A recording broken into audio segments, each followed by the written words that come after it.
Terima kasih Anda masih bersama Aito. Kita masih membahas mengenai peredaran vaksin palsu. Saya masih bersama dengan Profesor Dr. Nila Muluk dan kita masih membahas mengenai seperti apa yang bisa dilakukan oleh pemerintah ketika sudah mengetahui bahwa persoalan ini ternyata cukup serius. Betul. Jadi tadi kita mengatakan apakah efek vaksin palsu itu kalau disuntikan apa terjadinya pada anak-anak kita ini. Tadi karena isinya itu yang penting buat kami pada waktu itu menunggu hasil dari uji laboratorium Badan POM. Yeah. Jadi bahan sitaan yang dari polisi diberikan kepada Badan POM diuji itu cukup banyak. Jadi artinya ada yang disita itu 72 dan kemudian diperiksa ada 20 jenisnya itu. Nah, ini saya takut salah. Jenisnya itu sekitar 7 atau 17, saya lupa. Jenisnya ya. Jadi semua itu mesti masing-masing diperiksa dan 23 ternyata tidak sesuai dengan isi daripada yang seharusnya. Yang tadi yang saya bilang itu ada setelah air, melalui pemeriksaan laboratorium. Jadi kalau kasat mata memang sulit. Oh, nggak bisa. Nggak mungkin. Nggak mungkin. Tidak mungkin. Jadi bahkan seorang dokter profesional pun ketika menerima kemasan itu dia tidak akan bisa tahu. Karena itu bisa cairan saja kan. Itu sama persis dia. Karena kemasannya sama, tapi mungkin kalau kita perhatikan betul-betul barangkali ya, karena saya tidak memegang vaksinasi, mungkin tutupnya kan ya kalau kita beli barang asli kan barangkali tapi kita kalau bisa lihat. Ada perubahan kita berpikir itu modifikasi dari pabrik. Sebenarnya ada perubahan ini harusnya berpikir dari harga. Oh, iya. Saya setuju dengan Barreskrim itu. Ketika harganya sudah tidak rasional, barangkali kita harus berpikir. Itu yang harusnya dilakukan oleh rumah sakit. Ketika menerima produk itu? Tidak, satu rumah sakit harus membeli dari distribusi resmi. Kalau dia mendompleng ke sales distributor resmi? Oh, nggak mungkin, Pak. Tidak mana mau distributor resmi masuk barang-barang demikian, jatuh dong. Oknum salesnya? Nggak mungkin, Pak. Itu kan tadi e-katalog distributor, ya nggak mungkin dong. Artinya kan pasti rumah sakit mendapatkannya bukan dari distributor resmi. Ada fakturnya dan sebagainya, itu yang dinilai akhirnya oleh Barreskrim. Dan itu yang menjadi kesalahan dari pihak rumah sakit ketika menerima itu. Membeli kepada distributor gelap itu tidak dibenarkan. Satu. Dan kemudian apa yang tadi kan pertanyaannya apa yang langkah yang dilakukan pencegahan. Setelah kami tahu mendapatkan nama-nama rumah sakit dari Barreskrim, kemudian mendapatkan tahu isinya yang diisi oleh yang palsu itu, tentu kami harus berpikir menolong karena efeknya, nah ini efek yang berat bagi yang terkena, mereka tidak mendapatkan kekebalan tubuh. Kan maksudnya vaksin itu kita memberikan kuman yang dilemahkan atau apa dengan mengharapkan antibodi itu akan timbul. Antibodi tidak akan timbul karena isinya air. Ketika Ibu kemarin mengumumkan 14 rumah sakit, ini sebenarnya apa yang Ibu tuju di sana? Ya, karena memang kami tentu dengan anggota DPR tentu ingin menyelamatkan untuk masyarakat. Jadi saya kira kami ingin mengetahui betul kalau kami harus memverifikasi anak-anak yang terkena ini, kita harus menilai, memeriksanya, kemudian kami memutuskan harus diberikan vaksin ulang. Vaksin ulang ini yang terutama adalah anak yang 2 tahun ke bawah. Vaksin ulang? Imunisasi ulang. Imunisasi ulang. Apakah secara medis bisa diketahui bahwa seorang anak itu sudah mendapatkan imunisasi secara medis bisa kalau memeriksa titer antibodi. Tapi tadi saya katakan, kenapa saya katakan 2 tahun? 2 tahun anak itu walaupun dia terkena penyakit anggaplah difteri misalnya, itu tidak timbul kekebalannya. Tapi kalau anak yang sudah agak dewasa, dia mendapatkan penyakit difteri, dia sudah otomatis juga timbul antibodinya. Karena itu kami memang fokus kepada yang 2 tahun itu untuk melakukan pengulangan pemberian tadi vaksin tersebut atau imunisasi. Jadi difteri, pertussis, kewajiban rumah sakit itu sendiri apa? Kami tidak dulu memikirkan itu karena itu kan ranahnya nanti kriminal kan. Tetapi kita kan mau menyelamatkan anak-anak ini yang belum mendapatkan kekebalan.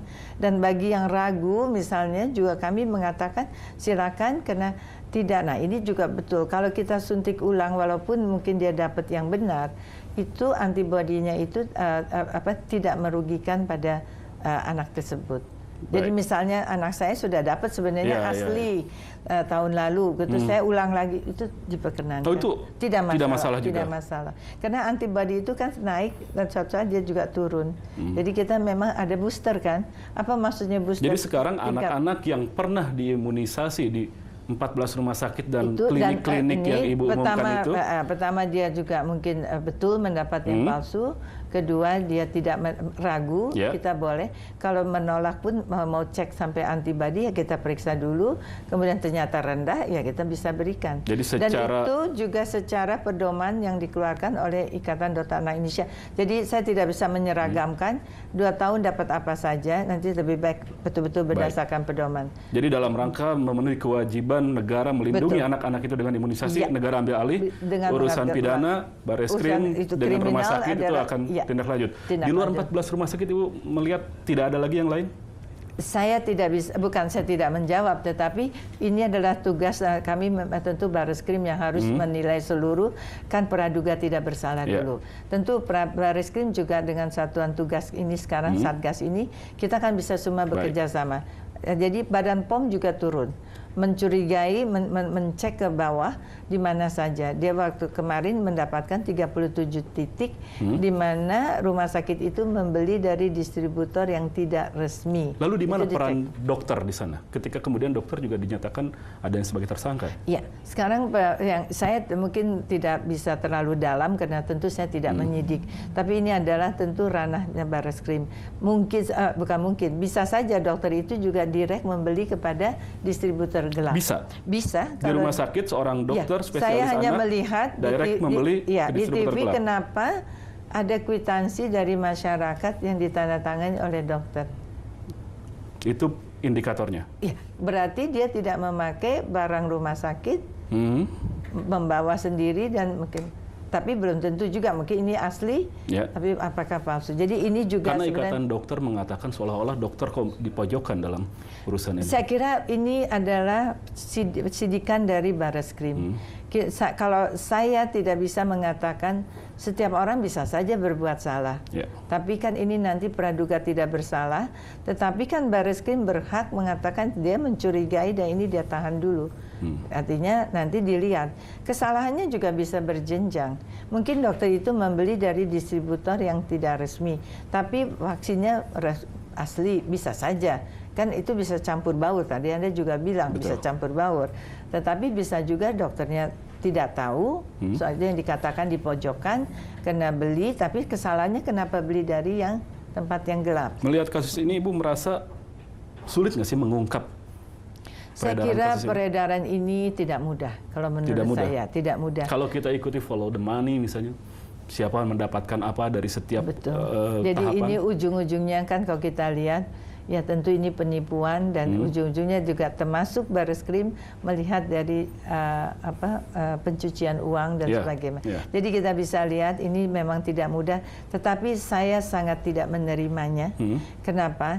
Kenapa pemalsuan itu untuk masuk ke dalam fisik atau untuk kemanusiaan? Masuk ke dalam tubuh anak. Minta maaf saya, kalau baju palsu, rambut palsu, barangkali nggak apa-apa ya. Gigi palsu kadang dibutuhkan. Dibutuhkan. Cinta palsu kali juga. Itu juga berbahaya, harapan palsu, cinta palsu berbahaya. Tapi saya tidak terima kalau kepada manusia. Ya, itu sama sekali tidak bisa dimaafkan.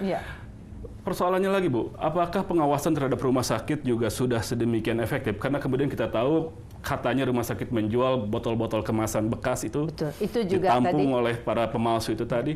Selama itu, ini bagaimana? Betul, saya akui itu ada kelemahan-kelemahan. Tadi kan ditanya siapa yang bersalah. Ya, ini salah satunya adalah kesalahan itu mengapa sampai botol bekas itu bisa dikeluarkan. Jadi pengawasan di rumah sakit ini rupanya tidak terlalu baik. Jadi sebenarnya kalau rumah sakit yang sudah diakreditasi, ini kefarmasiannya ini harus menuruti aturan. Nah ini yang kami rumah sakit swasta yang tadi dikatakan 14 audit swasta. Selama ini? Itu rumah sakit swasta. Jadi ternyata Kementerian tidak bisa melakukan audit terhadap rumah sakit swasta? Akreditasi, kita melalui akreditasi. Nggak bisa pengecekan berkala? Bukan pengecekan meskipun sudah diakreditasi. Begini, ini ada rumah sakit pemerintah, ada namanya Persi, ada Arsi itu untuk rumah sakit swasta di bawah mereka. Dan semua rumah sakit ini harusnya diakreditasi. Ini bertahap kita lakukan, tapi kan ada timbul yang belum. Kalau yang sudah akreditasi, kefarmasian itu termasuk salah satu syarat untuk harus dipenuhi. Jadi beli obat harus benar, penyimpanannya bagaimana, pengecekan yang tadi Anda katakan itu dilakukan. Baik. Jadi kami ada juga melakukan tentunya pengecekan secara rutin bersama Badan POM. Rumah sakit ini yang diributkan Permenkes ini dikatakan Badan POM tidak bisa, tapi sebenarnya ini memang kita akan revisi kalau memang ingin tertulis. Jadi Badan POM juga sistem distribusi vaksin itu sendiri apakah perlu dibenahi atau memang sudah baik sistem tadi ini? saya sudah jelaskan. Enggak. Kalau yang dari Bio Farma, Ya betul. itu sudah jelas. Jadi dan mereka ada pelaporan deh. Ya, yang soal impor dan lain sebagainya. Bukan, saya bicara Bio Farma dulu. Bio Farma itu misalnya saya menerima 100, saya harus melaporkan pemakaiannya. Itu dicatat. Kenapa? Kita harus menilai cakupan imunisasi. Itu tanggung jawab kami kepada tentu atasan dari pemerintah. Sudah berapa banyak cakupan imunisasi di Indonesia? Sekarang sudah 92,5%. Sekarang tahun 2016. Nah itu kami harus laporkan dan dicek oleh WHO. Baik. Itu tugas deh. Ya, maksudnya dalam soal pengadaan impor ini. Yang diimpor yang di swasta, mereka melapor atau tidak, ini yang menurut saya kelemahan yang nanti harusnya ada pelaporan. Harusnya ada. Dan itu mungkin menjadi salah satu yang harus agenda yang akan diperbaiki. Baik, terima kasih Bu Menteri. Mudah-mudahan kasus ini bisa segera tuntas, anak-anak kita bisa terselamatkan. Iya, itu yang penting, kita selamatkan anak kita dulu. Baik. Pemirsa, sesaat lagi kami akan lanjutkan perbincangan ini masih dengan narasumber lain yang tak kalah menarik. Tetaplah bersama iTalk.